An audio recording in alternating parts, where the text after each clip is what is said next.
هەرچەندە کاربەدەستانی هەرێم دەڵێن هیچ جیاوازیەک لە نێوان هەژماری من و تەوتین نییە و هەردووکیان مەبەست لەیت بە ئەلیکترۆنیکردنی موچەیە، بەڵام سوورن لەسەر ئەوەی هەژماری من جێبەجێ بکرێت و تەوتین ڕەت دەکەنەوە. هدفی موضوعی توطین و هەژماری من بە ئەلکترۆنیکردنی پێدانی موچەیە و تەوزیعکردنی موچەیە.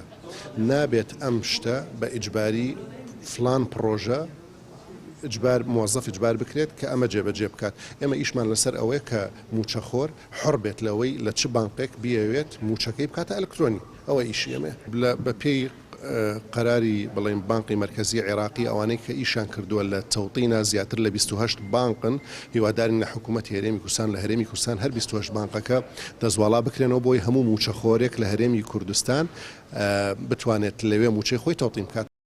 بە بڕیاری دادگای فیدراڵی 66 بانک دەستنیشان کراون و فەرمانبەران سەرپشی کراون لە کامیەک لەم بانکانە بە ئەلیکترۆنیکردنی موچەکانیان دەکەن، بەڵام حکومەتی ماوە بەسەرچوو لە پرۆژەی هەژماری من چەند بانکێکی کەمی داناوە موچەخۆران ناچار دەکرێن یەکێک لەم بانکانە هەڵبژێرن کە بازرگانین و لە خۆیانەوە نزیکن.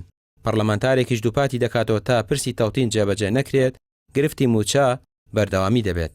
ئەوازی تەوتین لەگەڵ هەژماری من ئەوەیە تەوتینە بێت لە بانکی حکومی موچەکە سابت بکرێ تەوزیعەکە لە بانکی ئەهلی بێ.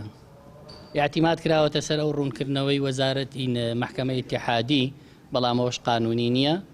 ڕوونکردنەوەکی وەزارەتی دارایی عێراقیش بەوازەحی ئەڵێ تەوتین لە مەساریفی حکومیە، بەڵام بە تەوزیعەکەی محکەمەی ئیتیحادی هەموو بانقەکانە بن. هەموو بانقەکانە بن لە ئەهلی لە تەوزیعە، بەڵام سابتکردنی موچەکە ئەگەر لیستەکان پاک بێ، ئەگەر UPN مەزبوط بێ ئەوەی کە دوایین جار کراوە بە بنەما لە بایۆمەتری و UPN ژمارەی وەزیفی، ئەوە تەوتین پرۆسەیەکە عێراق ئەتوانێ خۆی تەحویلی کا. بەڵام تا ئێستا وەکو وەزارەتی مالی عێراقی شەڵێ ڕقەمی وەزیفی و UPN تەواو نەکراوە.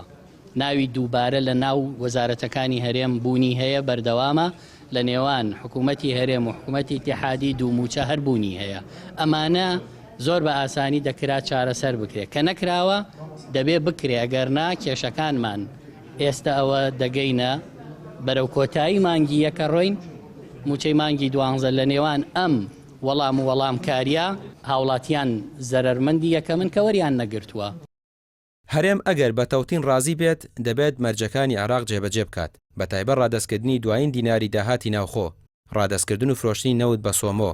هۆکارێکی دیکەی ڕازی نەبوونی هەرێم ئەوەیە دەیەوێت درێژە بە گەندەڵیەکانی بدات کە لە ماوەی ڕابردوو بە تایبەت لە پاکنەکردنەوەی لیستی موچە لە ناوی دووبارە کردوێتی.